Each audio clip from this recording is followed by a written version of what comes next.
Hello students, welcome. Today we are discussing types of function. अपने 3 lecture हो चुके हैं जिसमें डेफिनेशन ऑफ फंक्शन, फंक्शन क्या होता है, किस तरह डिफाइन करते हैं, फंक्शन का डोमेन क्या होता है, रेंज क्या होता है, ये सब अपन डिस्कस कर चुके हैं। आज है टाइप्स ऑफ फंक्शन। एक्चुअल में जो फंक्शन के टाइप्स हैं इसको मैं रिप्रेजेंट करूँगा इस तरह से, एक वर्ड ILATE। अपन इन 5 लेटर्स का मतलब देखेंगे। I का मतलब है इनवर्स फंक्शन, L का मतलब है लॉगरिथम फंक्शन, A का मतलब है अलजेब्रिक, T का मतलब है ट्रिगोनोमेट्रिक और E का मतलब है exponential function. So first of all शुरू करता हूँ मैं अलजेब्रिक फंक्शन। देखिएगा algebraic function, algebraic function, algebraic function में अपन एक तो करने वाले ये f(x) इक्वल टू x। अब x की पावर 1 ले लीजिए यहाँ पे। इसके अलावा f(x) इक्वल टू x की पावर 2, जिसको मैं क्वाड्रेटिक फंक्शन बोलूँगा। f(x) इक्वल टू x की power 3 cubic function. Similarly f(x) equal to mod of x। इसके अलावा f(x) equal to greatest integer function signum function. f(x) equal to 1/x reciprocal function. f(x) equal to x minus greatest integer fractional function. इन functions को मैं discuss करने वाला हूं। तो हर function के अंदर फंक्शन का ग्राफ, फंक्शन का बिहेवियर कि फंक्शन कब इंक्रीज हो रहा है, कब डिक्रीज हो रहा है, फंक्शन का मैक्सिमम वैल्यू क्या है, मिनिमम वैल्यू क्या है, फंक्शन का डोमेन क्या है, फंक्शन का रेंज क्या है, फंक्शन कब कॉन्टीन्यूस होता है, कब डिसकॉन्टीन्यूस होता है, कब फंक्शन डिफरेंशिएबल है, कब नॉट डिफरेंशिएबल है, ये सब बातें अपन ग्राफ के थ्रू समझेंगे। तो बहुत इम्पोर्टेंट है। अगर फंक्शन आपका अच्छे से क्लियर हो गया तो आगे जो अपन टॉपिक करने वाले हैं जिसमें कॉन्टिन्यूटी है, डिफरेंशिएबिलिटी है, लिमिट है, इवन ऑड फंक्शन है, पीरियोडिक फंक्शन है, कंपोजिट फंक्शन है, इन्वर्स ऑफ फंक्शन है, उनमें कहीं कोई दिक्कतें नहीं आएगी। तो फर्स्ट ऑफ ऑल आप ग्राफ समझिएगा अच्छे से। तो मैं शुरू करता हूँ। First constant function. Constant function, constant function नाम से ही पता है, कांस्टेंट का मतलब है f(x) equal to constant k।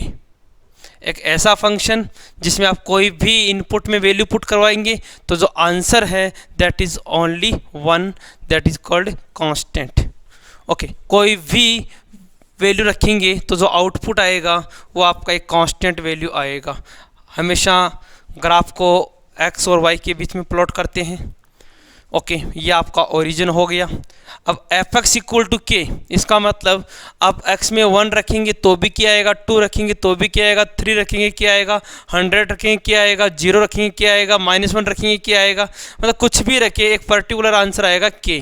It means अगर अपन मान ले कि सपोज पॉइंट k यहाँ पे है तो एक इस तरह का लाइन बनेगा और ये जो डिस्टेंस है यहाँ से लेके यहाँ तक का दैट इज k। तो f(x) इक्वल टू k का ये आपका ग्राफ बन गया। अगर आपके इसके बारे में पूछे कि सर फंक्शन का डोमेन क्या है तो आप बोलेंगे डोमेन है इसका r, कि कोई भी वैल्यू रखिए हर बार आपको आंसर मिलेगा। कोई भी रियल नंबर आप फंक्शन में रखेंगे, चाहे आप 0 रखें, 1 रखें, माइनस रखें, प्लस रखें, कुछ भी रखें, आपको आंसर मिलेगा। इसका रेंज आपसे पूछे तो रेंज है k, एक पर्टिकुलर वैल्यू क्या है k।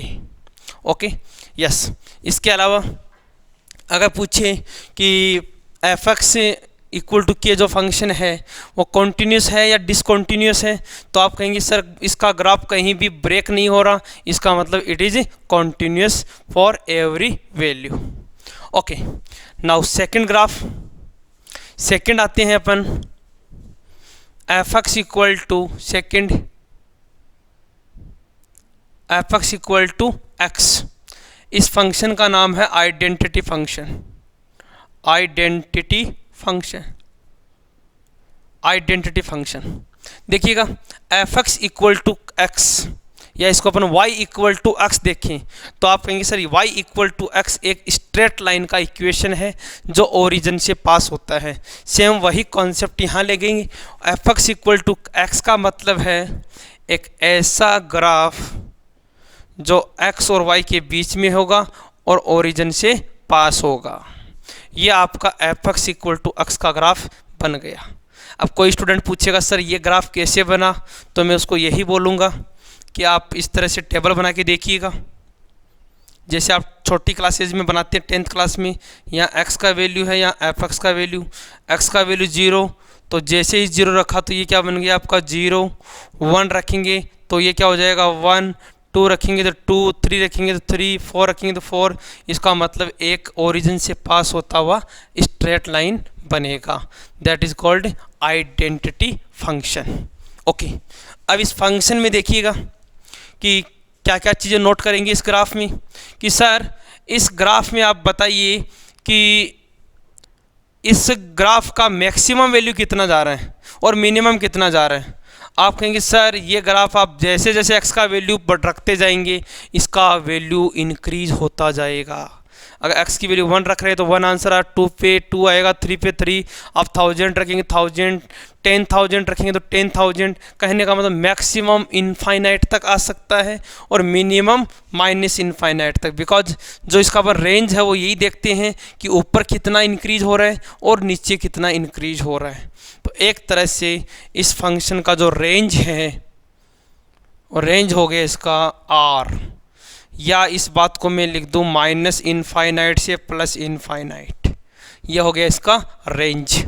अगर डोमेन की बात की जाए, डोमेन क्या है इस फंक्शन का, तो डोमेन आप कहेंगे सर x का कौन सा वैल्यू है जो यहाँ पुट नहीं कर सकते। आप कहेंगे दुनिया में ऐसा कोई वैल्यू नहीं जो अपने यहाँ पुट नहीं कर सकते, बिकॉज कोई भी x का वैल्यू रखेंगे तो आपको एक पर्टिकुलर आंसर हमेशा मिलेगा। आप कोई भी रियल नंबर रखिएगा आपको डेफिनेटली आंसर मिलेगा। इट मीन्स जो डोमेन है वो भी क्या हो गया इसका r। क्लियर हो गया।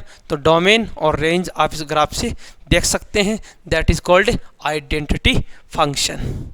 ओके, नाउ थर्ड पे आते हैं। थर्ड है आपका क्वाड्रेटिक फंक्शन। वैसे तो अपन इसको क्वाड्रेटिक इक्वेशन में कर चुके हैं, बट यहाँ एज ए फंक्शन तो इसमें क्वाड्रेटिक फंक्शन में आपको समझा देते हैं। क्वाड्रेटिक फंक्शन,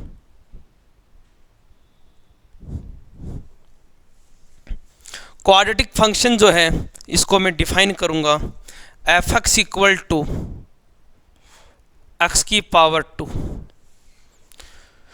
या इसको मैं इवन फंक्शन भी बोल सकता हूँ एक तरह से, बिकॉज x की जो पावर है वो क्या रहनी चाहिए यहाँ पे इवन रहनी चाहिए। x की पावर 2, x की पावर 4 के लिए भी मैं इसी ग्राफ को यूज लूँगा, x की पावर 6 के लिए, x की पावर 8 के लिए, उन सब के लिए यही ग्राफ यूज लेने वाला हूँ। तो देखिएगा ग्राफ कैसे बनेगा। क्वाड्रेटिक x जो फंक्शन है इसका ग्राफ x एक्सिस और y एक्सिस, इसका ग्राफ बनेगा इस तरह से, एक पैराबोला टाइप में बनेगा, अपवर्ड डायरेक्शन में, ऊपर की डायरेक्शन में खुलता हुआ एक पैराबोला बनेगा। कैसे बनेगा। अब कोई बच्चा बोलेगा सर आपको कैसे पता चला इसका ग्राफ यही बनेगा, तो मैं उसको वापस वही बात बोलूँगा कि बेटा जैसे छोटी क्लास में टेबल बना के देखते थे वैसे रख दीजिए। x और y का वैल्यू, x का वैल्यू 0 तो y का वैल्यू भी 0 मिलेगा, x का वैल्यू 1 तो y का वैल्यू 1, 2 रखेंगे तो 4, इसके अलावा -1 रखेंगे तो +1, -2 रखेंगे तो प्लस का 4। आप डिफरेंट वैल्यू रखते जाइएगा, हमेशा ग्राफ में अलग अलग पॉइंट्स आएंगे और इन सारे पॉइंट्स को अपन मिलाएंगे तो ये कर्व बन जाएगा, that is a parabola in upward direction. तो F x equal to X square का ये ग्राफ बन गया।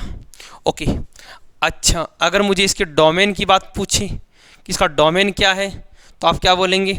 डोमेन का मतलब एक्चुअल में ये बोलना चाह रहे हैं आप कि x का कोई सा वैल्यू अपन नहीं रख सकते। मैं कहूँगा x का हर एक वैल्यू यहाँ पे अपन पुट कर सकते हैं, बिकॉज कोई भी वैल्यू रखिएगा हर वैल्यू पे आपको आंसर मिलेगा। तो डोमेन हो गया इसका r। क्या हो गया डोमेन r। रेंज अगर आपको ग्राफ पता है तो ग्राफ में आप देख सकते हैं रेंज का मतलब क्या है कि y की वैल्यू, और y की वैल्यू कहाँ देखते हैं, y एक्स पे देखते हैं कि y एक्स में ग्राफ नीचे कहाँ तक गया है और ऊपर कहाँ तक गया है। आप कहेंगे सर नीचे ऊपर आप ग्राफ देख रहे हैं y एक्स के ऊपर, तो नीचे मिनिमम यहाँ तक आया है, इसके नीचे नहीं आया। बताओ कर्व नीचे आया है कैसे, x एक्सिस से नीचे नहीं आया ना, मतलब x इक्वल टू 0 से नीचे नहीं आया ना। ओके, आप बोलेंगे ऊपर कहाँ तक जा रहा है, ऊपर जा रहा, ऊपर ओपन है मतलब अपवर्ड डायरेक्शन में खुला ग्राफ है, इनफाइनाइट तक जा रहा है। तो अगर इसका मिनिमम वैल्यू देखें तो मिनिमम वैल्यू हो गया 0 और मैक्सिमम हो गया इनफाइनाइट, तो इसका रेंज हो गया 0 से इनफाइनाइट। इसका रेंज क्या हो गया, 0 से इनफाइनाइट। तो जब भी क्वाड्रेटिक का फॉर्म आएगा तो रेंज हमेशा ये याद रखेंगे, मिनिमम 0 और मैक्सिमम इनफाइनाइट। क्लियर है, कोई दिक्कत नहीं है, कर सकते हैं इजी वे में। अब देखो कई बार क्वेश्चन इस टाइप से आ गया साहब कि f(x इक्वल टू x² + 1) का रेंज क्या होगा। तो यहाँ सिंपल सा कॉन्सेप्ट हो गया कि सर हमें x² के बारे में पता है कि इसका रेंज 0 से इनफाइनाइट है। अगर आप +1 करेंगे तो +1 करते ये हो जाएगा 1 से इनफाइनाइट। हुआ कि नहीं हुआ। तो जब कभी भी कोई क्वाड्रेटिक फंक्शन आएगा तो हमेशा अपन इसी वे में इसका रेंज निकालेंगे कि उसको परफेक्ट स्क्वायर बना लेंगे, और परफेक्ट स्क्वायर बनाने के बाद में अपन देखेंगे कि इस स्क्वायर का वैल्यू मिनिमम 0 हो सकता है और मैक्सिमम इनफाइनाइट हो सकता है। इसी के कोरस्पोंडिंग अपन रेंज निकालेंगे। ओके, सिमिलरली अगर इसके इवन ऑड की बात करें तो ये हमेशा क्या रहेगा, इवन फंक्शन है। अब इवन फंक्शन, अब आप कहीं से इवन फंक्शन क्या होता है इसका डेफिनेशन अपन आगे करेंगे, आगे बताएंगे। इवन फंक्शन कि जो ग्राफ वाई एक्स के कोरस्पोंडिंग सिमेट्रिक होते हैं, दोनों तरफ सेम बनते हैं, उनको इवन फंक्शन बोलते हैं। अपन आगे करेंगे इसकी डेफिनेशन। इसके अलावा और क्या क्या बोल सकते हैं इसके बारे में, डोमेन हो गया, रेंज हो गया, इवन फंक्शन हो गया। ओके, इसके अलावा कॉन्टीन्यूस है क्या, यस बिल्कुल कॉन्टीन्यूस है, क्योंकि आप देख रहे हैं कि इसका ग्राफ कहीं भी ब्रेक नहीं हो रहा। आप कहीं भी देखें कोई भी वैल्यू रखेंगे कंटिन्यूस इंक्रीज होता जाएगा और इधर की तरफ। अच्छा, एक चीज़ और है, कई स्टूडेंट ग्राफ देखते हैं, उनको ग्राफ देखने के बाद पता नहीं चलता कब ग्राफ इंक्रीज हो रहा है, कब ग्राफ डिक्रीज हो रहा है। देखिए बेटा, ग्राफ की जब आप स्टडी करते हैं तो हमेशा याद रखिएगा ओरिजिन जो होता है उससे अपन लेफ्ट और राइट में मूव करते हैं। ये आपका ओरिजिन है, ओरिजिन से अपन राइट साइड में मूव करते हैं। तो जब बताइए आप ओरिजिन से राइट में मूव करेंगे तो x का वैल्यू क्या होगा बेटा, इंक्रीज होगा। अरे होगा कि नहीं होगा, राइट साइड में मूव करेंगे, 0 है, 1 है, 2 है, 3 है, 4 है, 5 है, x का वैल्यू क्या हो रहा है, इंक्रीज हो रहा है। तो जब x का वैल्यू इंक्रीज हो रहा है तो y का वैल्यू क्या हो रहा है वो देखना है आपको। आप x का वैल्यू इंक्रीज हो रहा है तो y का वैल्यू भी धीरे धीरे इंक्रीज हो रहा है। x का वैल्यू इंक्रीज और y का वैल्यू इंक्रीज, इसका मतलब जो फंक्शन है वो कौन सा है, इंक्रीजिंग फंक्शन है। तो 0 से आगे की तरफ अपन देखेंगे फंक्शन क्या है, इंक्रीजिंग है। ओके, अपन इधर देखेंगे इधर कि सर जब हम x से लेफ्ट साइड से ओरिजिन की तरफ आ रहे थे तो लेफ्ट से ओरिजिन की तरफ आ रहे थे, x का वैल्यू तो क्या हो रहा था, इंक्रीज हो रहा था, लेकिन y का वैल्यू क्या हो रहा है, धीरे धीरे जैसे जैसे आप इधर आ रहे हैं ओरिजिन की तरफ y का वैल्यू धीरे धीरे क्या हो रहा है, डिक्रीज हो रहा है। तो आप बोलेंगे सर y का वैल्यू डिक्रीज हो रहा है, x का वैल्यू इंक्रीज हो रहा है, y का वैल्यू डिक्रीज हो रहा है। इट मीन्स यहाँ पे ग्राफ क्या है, डिक्रीज। तो यहाँ पे डिक्रीजिंग है। तो 0 से पॉजिटिव में चलते हैं तो इंक्रीज है, और 0 के लेफ्ट के अंदर मतलब नेगेटिव में ग्राफ क्या हो रहा है, डिक्रीज हो रहा है। क्लियर हो गया। ओके, अच्छा एक चीज़ और ये ध्यान रखना, हमेशा जब भी कभी x² दिख जाता है तो इसके बारे में यही कॉन्सेप्ट होना चाहिए आपका कि x² का वैल्यू या तो होता है 0 या 0 से ग्रेटर। x² का वैल्यू नेगेटिव नहीं होता, देख लो चाहिए। आप इसका रेंज देख रहे हैं 0 से इनफाइनाइट, इसका मतलब ये जो ग्राफ है y का, y इक्वल टू x² हमेशा ओरिजिन से ऊपर होता है, मतलब हमेशा क्या रहता है, पॉजिटिव रहता है। x⁻² कहीं भी दिख गया तो आपके दिमाग में एक ही कॉन्सेप्ट होना चाहिए, दैट इज पॉजिटिव वैल्यू। बस x² दिख गया, it means that is positive value. Okay, now next. अच्छा एक चीज़ और यहाँ पे वो भी आप देख सकते हैं, क्वाड्रेटिक फंक्शन के अंदर ही आप देख सकते हैं एक बात और कि सर अगर मान लीजिए हमें कोई f(x इक्वल टू x⁴ का ग्राफ बताए, या f(x इक्वल टू x⁶ या f(x equal to x⁻²n), n कोई इंटीजर है, तो ग्राफ मैं बताऊंगा कि कोई भी हो सबका ग्राफ इसी पैराबोलिक शेप में बनेगा। बट इतना फ़र्क हो जाएगा कि जैसे जैसे आप वैल्यू बढ़ाएंगे तो ये ग्राफ इधर की तरफ थोड़ा ऐसे मूव करने लग जाएगा, बट बनेगा क्या, एक पैराबोलिक शेप बनेगा। तो जब भी आपको x की इवन पावर मिले 2, 4, 6, 8, 10, 12, तो आप हमेशा इस तरह का एक पैराबोलिक शेप बनाएंगे। और अगर इसी कॉन्सेप्ट में ऐसा कर दिया कहीं भी कि f x equal to minus x square, minus लगा दिया आगे की तरफ, तो ये जो पैराबोला है बेटा दैट इज डाउनवर्ड डायरेक्शन। अब ये नीचे की तरफ बनने लग जाएगा। ये आपको ऑलरेडी क्वाड्रेटिक इक्वेशन के अंदर बता रखा है। Okay, yes. क्वाड्रेटिक फंक्शन के बाद में अपन आगे चलते हैं नेक्स्ट फंक्शन पे, दैट इज क्यूबिक या ऑड पावर मान लीजिए, या क्यूबिक लिख दीजिए, क्यूबिक। क्यूबिक फंक्शन देखिएगा बेटा, क्यूबिक फंक्शन है F x equal to x की power 3, F x equal to x की पावर 3। अब मैं इसका ग्राफ डिनोट कर रहा हूँ। ग्राफ देखो इसका, f x equal to x की पावर 3 का ग्राफ बनाएंगे तो इसका ग्राफ बनेगा इस तरह से, इधर उधर, ये एक्स एक्सिस, ये वाई एक्सिस और ये ओरिजिन। अब आपका क्वेश्चन वही, सर ये ग्राफ कैसे बना, तो मैं क्या बोलूँगा, x की अलग अलग वैल्यू रखो तो आपका आंसर आ जाएगा। 0 रखोगे तो 0, 1 रखेगा 1, 2 रखेगा तो 2 की पावर 3 8, 3 रखोगे 3 की पावर 3 27, -1 रखोगे तो -1, -2 रखोगे तो -8, -3 रखोगे -27। तो इस तरह से ग्राफ ऊपर और नीचे की तरफ बनेगा। क्लियर है? ओके। अब इस ग्राफ को देख देख के क्या क्या बातें दिमाग में आ रही है। फर्स्ट ऑफ ऑल इसका डोमेन, कि सर x की पावर 3 है, इसका डोमेन क्या है, तो मैं कहूँगा डोमेन का मतलब है x का कौन सा वैल्यू पुट कर सकते हैं। आप कहेंगे कोई भी पुट करो ना, क्या दिक्कत है, कोई तकलीफ़ नहीं है। तकलीफ़ कब होती है, जब 1/x नहीं होना चाहिए, इसके अलावा रूट में नहीं होना चाहिए। तो यहाँ तो कोई दिक्कत नहीं है। इट मीन्स डोमेन हो गया इसका r। रेंज, रेंज का मतलब नीचे कितना वैल्यू है इसका, ऊपर कितना वैल्यू है। आपके नीचे -इनफाइनाइट तक है, क्योंकि ग्राफ जा रहा है नीचे की तरफ, देखो ऊपर इनफाइनाइट तक है। इट मीन्स वाई एक्स के कोरस्पॉन्डिंग वैल्यू देखते हैं तो ऊपर इनफाइनाइट, नीचे -इनफाइनाइट, तो वही क्या हो गया, आर हो गया। अब आर लिख दीजिए या -इनफाइनाइट से इनफाइनाइट लिख दीजिए, एक ही बात है, कोई फ़र्क नहीं पड़ता। ऐसा लिख सकते हैं या फिर आर लिख सकते हैं, आर मतलब रियल नंबर। ओके, डोमेन हो गया, रेंज हो गया। इंक्रीजिंग डिक्रीजिंग की बात करें तो आप बोलेंगे सर जैसे जैसे हम एक्स के पॉजिटिव में जा रहे हैं तो ग्राफ क्या हो रहा है, धीरे धीरे इंक्रीज हो रहा है। देखो ग्राफ क्या हो रहा है, इंक्रीज मतलब ऊपर आ रहे हैं, और फिर अपन आगे जा रहे हैं, फिर भी ग्राफ क्या हो रहा है, धीरे धीरे इंक्रीज, मतलब हमेशा क्या होगा, इंक्रीजिंग रहेगा, हमेशा इंक्रीज करेगा। ओके, इसके अलावा आप ये बोल सकते हैं सर x की पावर 3 हो, x की पावर 5 हो, 7 हो, 9 हो, इन सब केस में ग्राफ ऐसे ही बनेगा। बस चेंजेज क्या होंगे, चेंजेज ये होंगे कि सपोज दैट x की पावर 3 का ग्राफ ये है, x की पावर 3 का, तो x की पावर 5 का थोड़ा और नज़दीक आ जाएगा, यहाँ पे x की पावर 7 का और नज़दीक आ जाएगा, बट जो सिस्टम है वो ऐसे ही बनेगा।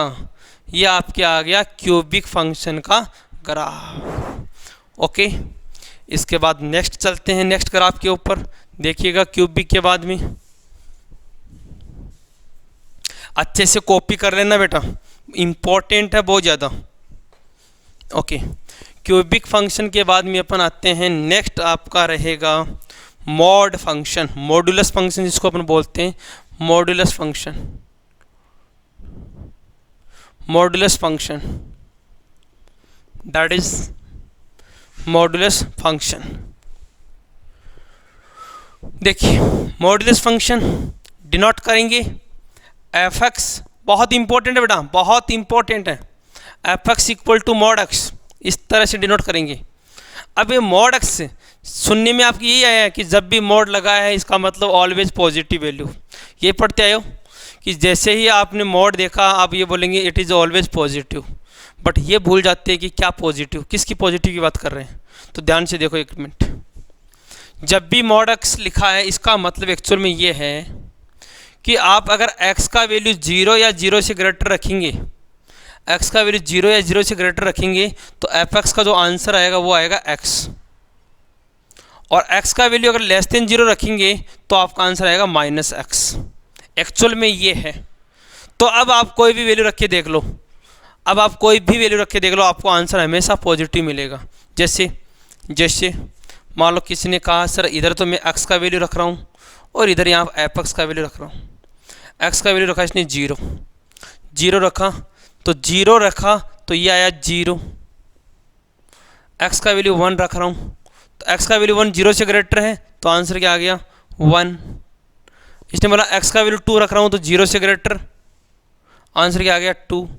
इसने बोला x का वैल्यू में -1 रख रहा हूँ, -1 0 से छोटा, तो -1 रखूँगा तो यहाँ पे -1 रखूँगा तो ये क्या हो जाएगा -1 माइनस माइनस प्लस, तो आंसर क्या मिला प्लस का 1। बोला -2 रखूँगा तो प्लस का 2, -3 प्लस का 3। तो क्या नोट किया आपने, बोला कि सर x की वैल्यू चाहे आप प्लस की रखो चाहे माइनस की रखो, y की वैल्यू या f(x) की वैल्यू हमेशा क्या आएगी पॉजिटिव आएगी। और इन सारी वैल्यूज़ को जो अभी आप बता रहे हैं, इन सारी वैल्यूज़ को अगर मैं ग्राफ में प्लॉट करूं, इन सारी वैल्यूज़ को अगर ग्राफ में प्लॉट करूं तो इसका जो ग्राफ बनेगा वो इस तरह से बनेगा, ये पॉजिटिव के लिए और ये नेगेटिव वैल्यू के लिए। ऊपर की तरफ हमेशा इस तरह का वी शेप में ग्राफ बनेगा, एक्स वाई और ओरिजिन। तो ये आपका ग्राफ बनेगा किसका, मॉड ऑफ एक्स का। आप चाहे पॉजिटिव वैल्यू रखें चाहे नेगेटिव वैल्यू रखें, जो आउटपुट है जो रिजल्ट है दैट इज़ ऑलवेज पॉजिटिव। और ऑलवेज पॉजिटिव कैसे होता है वो मैं आपको यहाँ डिफाइन कर चुका हूँ कि आप 0 या 0 से ग्रेटर वैल्यू रखेंगे तो पॉजिटिव एक्स काम करेगा, 0 या 0 से लेस वैल्यू काम पुट करेंगे तो ये -x काम करेगा। और ये जो बाहर वाला माइनस जो है वो अंदर माइनस की वैल्यू को मल्टीप्लाई करके रिजल्ट क्या दे देगा अपन को, पॉजिटिव वैल्यू देगा। ओके, अब इस ग्राफ के अकॉर्डिंग आप डोमेन डिफाइन कर सकते हैं। डोमेन रेंज, डोमेन का मतलब वही x का वैल्यू क्या पुट कर सकते हैं, आप कोई भी रख सकते हैं, all real number. Range, range क्या आ रहा है, आप कहेंगे सर रेंज इसका आप देख रहे हैं कि मिनिमम वैल्यू तो 0 है और 0 से ग्रेटर ऊपर की तरफ वैल्यू आ रहा है, नीचे नहीं आ रहा। It means 0 to infinite, 0 to infinite. ये बिल्कुल वैसे ही ग्राफ बन रहा है जैसे अभी आपने क्वाड्रेटिक इक्वेशन, क्वाड्रेटिक फंक्शन का ग्राफ बनाया था। तो रेंज हो गया 0 to infinite, 0 to infinite. Okay, yes. कई स्टूडेंट इसको गलती से क्या कर देते हैं, इसको लिख देते हैं R+। अरे R+ और 0 से इनफाइनाइट, इन दोनों बातों में फ़र्क है बेटा, क्योंकि R+ का मतलब हो गया only positive real number, only positive real number, और 0 से इनफाइनाइट का मतलब है 0 एंड पॉजिटिव रियल नंबर। तो जब आप इसको लिखना चाहते हैं इस फॉर्म में तो R+ के साथ में आपको 0 भी लिखना पड़ेगा। अब R+ और 0 का मतलब ये होता है 0 to इनफाइनाइट, क्योंकि 0 है वो R+ में इंक्लूड नहीं होता। 0 एक तरह से ना तो पॉजिटिव वैल्यू है और ना नेगेटिव वैल्यू है, न्यूट्रल है। ओके, तो ये डोमेन हो गया, इसका रेंज हो गया। कॉन्टिन्यूटी की बात करें तो हमेशा दिमाग में रखना mod x always continuous function. कैसे हुआ ये अभी अपन बात करेंगे आगे जब कॉन्टिन्यूटी करवाऊंगा, बट याद रखिएगा mod x is always continuous function. Increase की डिक्रीजिंग की बात करेंगे, इधर 0 से पॉजिटिव में जा रहे हैं तो ग्राफ इंक्रीज हो रहे हैं, और अपन नेगेटिव से 0 की तरफ आ रहे तो ग्राफ डिक्रीज हो रहा था। ओके, ये हो गया आपका modulus function. Okay, modulus function के बाद में नेक्स्ट फंक्शन है आपका greatest integer function. Greatest integer function, देखिएगा बेटा, greatest integer function,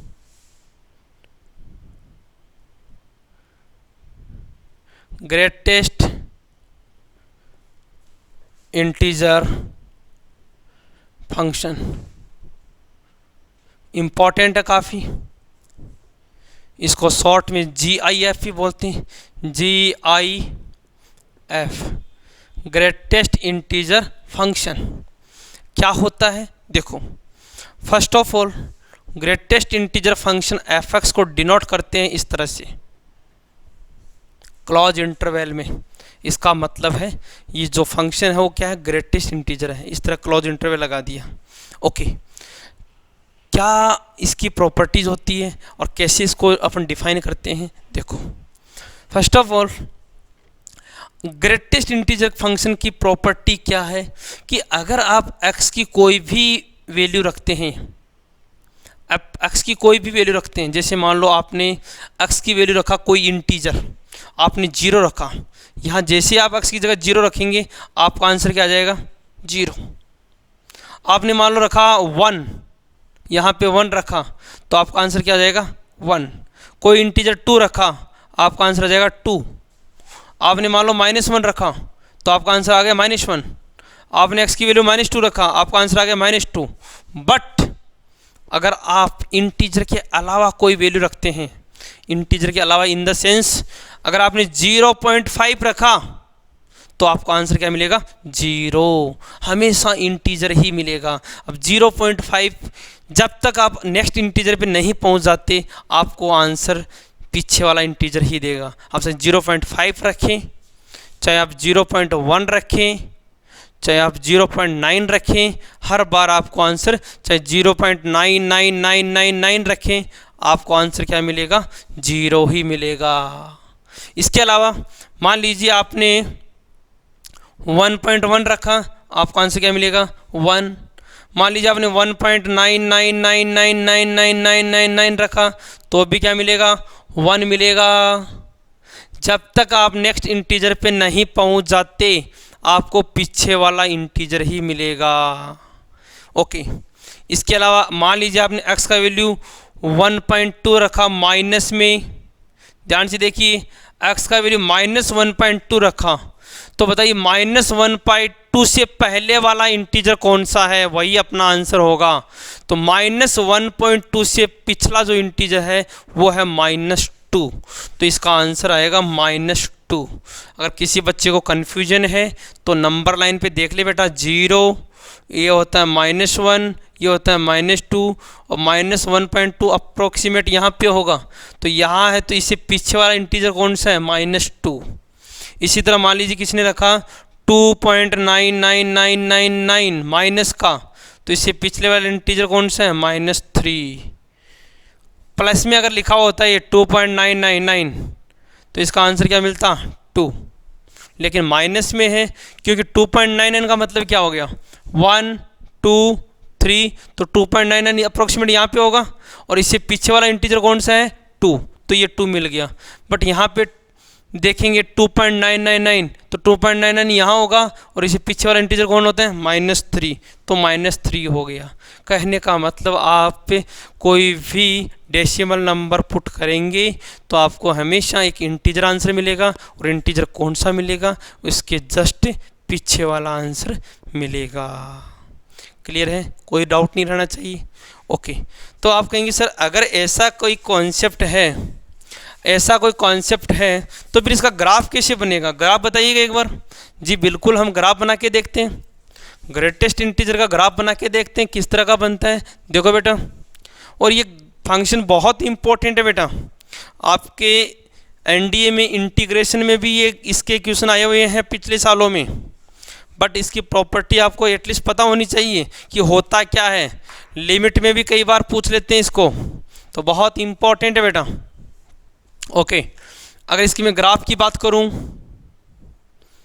x axis, y axis origin, देखिए इंटीजर पे तो कोई भी दिक्कत नहीं है, इंटीजर तो आप कुछ भी रखो हमेशा इंटीजर मिलेगा। जैसे आपने x का वैल्यू 0 रखा तो 0 पे 0 मिलेगा, 0.1 पे भी 0 मिलेगा, 0.2 पे भी 0 मिलेगा, 0.3 पे भी 0 मिलेगा और 0.9 तक क्या मिलेगा, 0 मिलेगा। लेकिन आप जैसे ही 1 रखेंगे तो पहले तो 0.9 तक 0 ही है, लेकिन जैसे ही आपने 1 रखा तो 1 पे आंसर क्या हो जाएगा आपका, 1 हो जाएगा। तो ठीक है, जैसे आपने 1 रखा तो आंसर क्या हो गया, 1। फिर आप 1.1, 1.2, 1.3, 1.9 तक रखो तो 1.9 तक आपका यही चलता जाएगा। लेकिन जैसे ही आपने 2 रखा तो 2 रखते ग्राफ कहाँ चला जाएगा, 2 पे। तो इस तरह से एक डिस्क्रीट फॉर्म में आपका आंसर चला जाएगा। इस तरह से एक डिस्क्रीट एक CD नुमा ग्राफ बनेगा बेटा, सेम एज इट इज इधर भी ऐसा ही बनेगा। इस तरह से एक इस तरह का स्टेप नुमा ग्राफ बनेगा।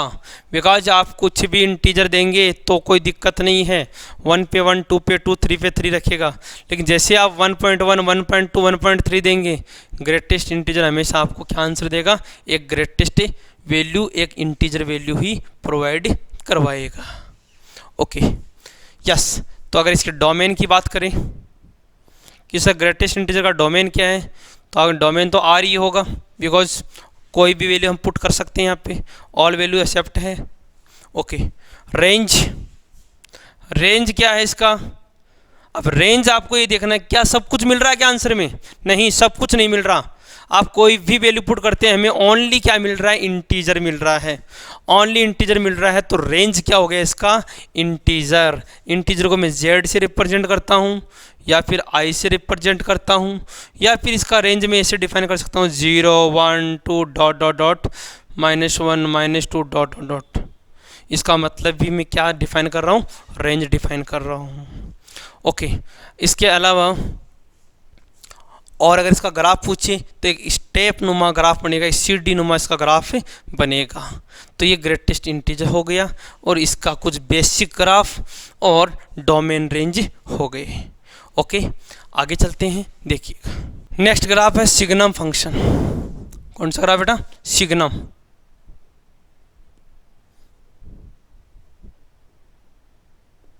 सिग्नम फंक्शन, सिग्नम फंक्शन होता है fx equal to mod x upon x या 0।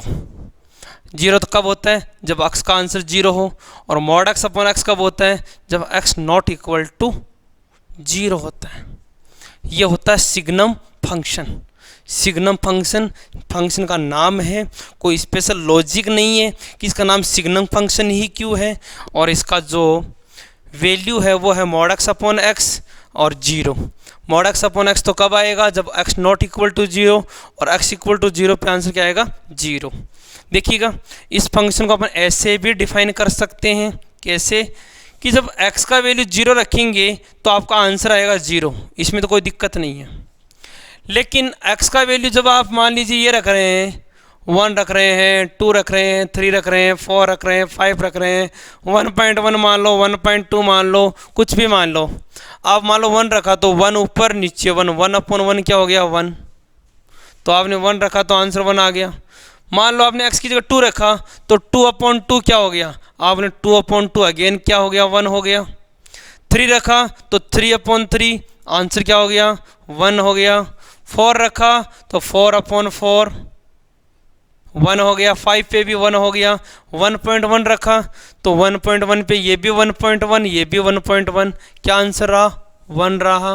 1/2 पे भी 1 रहा। तो एक्चुअल में आप क्या बोल सकते हैं कि सर जब भी मैं x का वैल्यू पॉजिटिव रखता हूँ, x का वैल्यू कोई भी पॉजिटिव वैल्यू रखता हूँ, आंसर इसका एक ही आ रहा है, वो है 1। इट मीन्स x का वैल्यू 0 से ग्रेटर है तो आंसर क्या आएगा इसका, 1। एंड x का वैल्यू अगर 0 से छोटा रखता हूँ, 0 से छोटा से मान लो -1, -2, -3, -4, -5 ये माइनस में रखा, तो जैसे ही -1 रखूँगा तो ये तो -1 से 1 हो जाएगा और ये क्या हो गया, 1 माइनस का 1, तो रिजल्ट क्या मिल गया, -1। इसी तरह -2 रखेंगे तो -2 रखेंगे तो -2 पे ये तो 2 बन जाएगा, नीचे वाला -2, ये कट के क्या आंसर देगा -1। कहने का मतलब जब भी आप x का वैल्यू नेगेटिव रखेंगे आंसर क्या आएगा, -1 आएगा। तो सिग्नम फंक्शन को इस तरह डिनोट करते हैं। जब मैंने इसको सिंप्लीफाई किया तो सिग्नम फंक्शन की ये 3 वैल्यूज़ आ रही थी, -1 प्लस का 1 एंड 0। 0 तो तब आएगा only in case x equal to 0। 1 कब आएगा, when we put positive value in function, and -1 कब आएगा, when we put negative value in function. तो ये 3 आपकी वैल्यूज मिलेगी। ओके, ग्राफ डिनोट करते हैं। ग्राफ देखिएगा, x axis origin, y axis. First of all 0 रखेंगे, x का वैल्यू 0 पे तो 0 रहेगा आंसर, कोई प्रॉब्लम नहीं है, 0 पे 0 रहेगा तो मैंने यहाँ डार्क कर दिया। अब 0 से 0.1, 0.2, 0.3, 1, 2, 3, 4 कुछ भी रखूँगा आंसर ऑलवेज 1। तो जैसे ही मैं 0 से बड़ा वैल्यू रखता हूँ, 1, 2, 3 इधर चलता हूँ तो आंसर क्या आएगा आपका 1, इस तरह से आएगा। और अगर मैं नेगेटिव वैल्यू रखता हूँ तो आंसर क्या आएगा आपका -1। तो -1 इधर की तरफ नेगेटिव वैल्यू आएगा जब मैं नेगेटिव वैल्यू रखूँगा, क्योंकि आप जानते हैं x इक्वल टू 1 ऐसे ही बनेगा, -1 ऐसे ही बनेगा। तो ये सिग्नम फंक्शन का ग्राफ हो गया। ओके, इस सिग्नम फंक्शन में जो मोस्ट इम्पोर्टेंट है, जो एग्ज़ाम में पूछते हैं, वो है इसका रेंज। कैसे, देखो फर्स्ट ऑफ ऑल अगर मुझे इसका डोमेन पूछे, डोमेन क्या है, तो डोमेन तो आप बोलेंगे कोई भी वैल्यू रखो, कोई दिक्कत नहीं है। अब एक बच्चा बोलेगा सर x का वैल्यू 0 नहीं रख सकते, तकलीफ़ हो जाएगी यहाँ पे। अरे x की वैल्यू 0 पे तो ये रखना ही नहीं है, ये तब तो ये रखना है। तो x की वैल्यू 0 पे तो 0 आंसर आ रहा है, बता रहा है फंक्शन। इसका मतलब 0 पे तो 0 और 0 के अलावा यहाँ आंसर मिलेगा। तो डोमेन तो क्या हो गया इसका R। रेंज, रेंज का मतलब क्या है, रेंज का मतलब इसके रिजल्ट क्या आ रहे हैं, रिजल्ट इसके 3 ही आ रहे हैं, या तो -1 आएगा, या 1 आएगा, या 0 आएगा। तो इसको मैं डिनोट करूँगा इस तरह से, -1, 0, 1 करली ब्रैकेट। मोस्ट इंपॉर्टेंट है बेटा, इसका रेंज है वो काफ़ी इंपॉर्टेंट है, बहुत बार पूछा हुआ एग्जाम में। तो रेंज हो गया -1, 0, 1। तो ये हो गया सिग्नम फंक्शन का डोमेन, रेंज और ग्राफ। ओके, इसके बाद नेक्स्ट ग्राफ पे चलते हैं, that is reciprocal function. Reciprocal function देखिएगा बेटा, रेसिप्रोकल फंक्शन। अब reciprocal function f(x) equal to 1/x, जो 1/x की फॉर्म में होगा उसको अपन बोलेंगे रेसिप्रोकल फंक्शन। अब इस फंक्शन का ग्राफ कैसे बनता है, डोमेन क्या है, रेंज क्या है, वो सारी चीज़ें डिस्कस करेंगे। देखिएगा, अगर मैं इसके ग्राफ की बात करूं, x axis, y axis, origin, तो आप फर्स्ट ऑफ ऑल यही बोलेंगे कि इस फंक्शन में x का वैल्यू 0 नहीं रख सकते। क्या बोलेंगे कि सर इस वाले में x का वैल्यू 0 नहीं रख सकते। ओके, 0 के अलावा कुछ भी रखेंगे, जैसे मान लो x का वैल्यू मैं 1 रखूँगा, अगर x का वैल्यू मैं 1 रखता हूँ तो आंसर आएगा 1/1, 2 रखूँगा तो 1/2, 3 रखूँगा तो 1/3, 4 रखूँगा 1/4। बट अगर मैं x की जगह 1/2 रखूँगा तो 1/2 रखते ही ये क्या बन जाएगा, 1/2 का रेसिप्रोकल 2, 1/3 पे 3, 1/4 पे 4। तो आप क्या बोलेंगे, सर जब x का वैल्यू आप इंक्रीज कर रहे हैं, x का वैल्यू 1, 2, 3, 4 इंक्रीज कर रहे हैं, तो y का वैल्यू तो धीरे धीरे डिक्रीज हो रहा है। पहले 1 था, फिर और कम हो गया, फिर और कम हो गया। कहने का मतलब x का वैल्यू इंक्रीज कर रहे हैं तो y का वैल्यू डिक्रीज हो रहा है। इस तरह का ग्राफ बनेगा, बनेगा नहीं बनेगा। और जब नेगेटिव वैल्यू रखेंगे x का तो इधर की तरफ ग्राफ बनेगा इस तरह का। तो ये जो ग्राफ है वो बन गया आपका रेसिप्रोकल फंक्शन का। अगर इसके डोमेन की बात की जाए, डोमेन, तो डोमेन में कहेंगे sir all real number except 0, 0 के अलावा सारे नंबर ले सकते हैं। इसका रेंज की बात करें, रेंज, तो रेंज में भी आप यही बात बोलेंगे कि सर इसका वैल्यू हमेशा 0 से ऊपर की तरफ है और 0 से नीचे की तरफ है, बट कभी 0 नहीं है। इसका मतलब रेंज भी हो गया R-0। तो ये इसका डोमेन और रेंज हो गया। ओके, यस, इसके बाद में नेक्स्ट ग्राफ है आपका फ्रैक्शनल फंक्शन। कौन सा बेटा? फ्रैक्शनल फंक्शन x, और इसको इस तरह से रिप्रेजेंट करते हैं करली ब्रैकेट में, और इसका जो वैल्यू निकालने की जरूरत पड़ती है तो हम इसको लेते हैं x minus greatest integer x minus greatest integer x। ये है फ्रैक्शनल फंक्शन। अब आप जब इसकी वैल्यू रखना शुरू करेंगे तो आपको लगेगा कि यार इसका जो ग्राफ है वो किस टाइप का बन सकता है। देखो ध्यान से, इसका जो ग्राफ है वो कैसे बन सकता है। देखो, सपोज आपने x का वैल्यू रखा इसमें 0, तो 0 माइनस 0, क्योंकि ये 0 पे 0 देगा तो 0 माइनस 0 क्या हो गया? 0।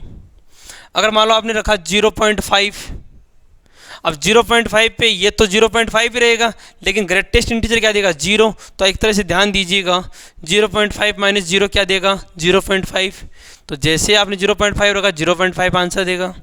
आपने मान लो 0.9 रखा तो 0.9 देगा, लेकिन आपने जैसे आपने आंसर 1 रखा, x का वैल्यू 1 रखा तो 1 पे ये भी 1 ही देगा, तो 1 माइनस 1 वापस क्या हो गया?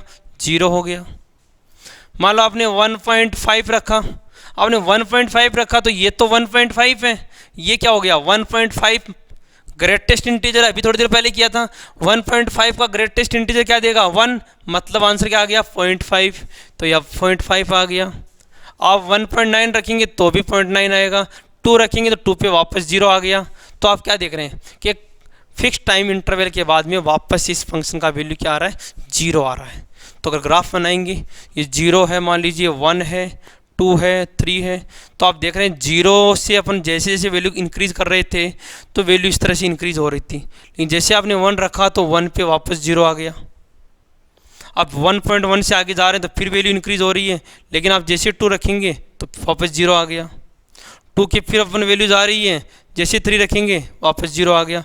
तो इस तरह का ये ग्राफ बनेगा, इस तरह एक सीढ़ी नुमा ग्राफ बनेगा, ये एक सीढ़ी नुमा ग्राफ बनेगा इस तरह से। ये 1 हो गया। तो इसका डोमेन, अगर इसका डोमेन की बात की जाए कि सर हम x की वैल्यू क्या रख सकते हैं, आप कहेंगे कुछ भी रखो, कोई दिक्कत नहीं, r हो गया।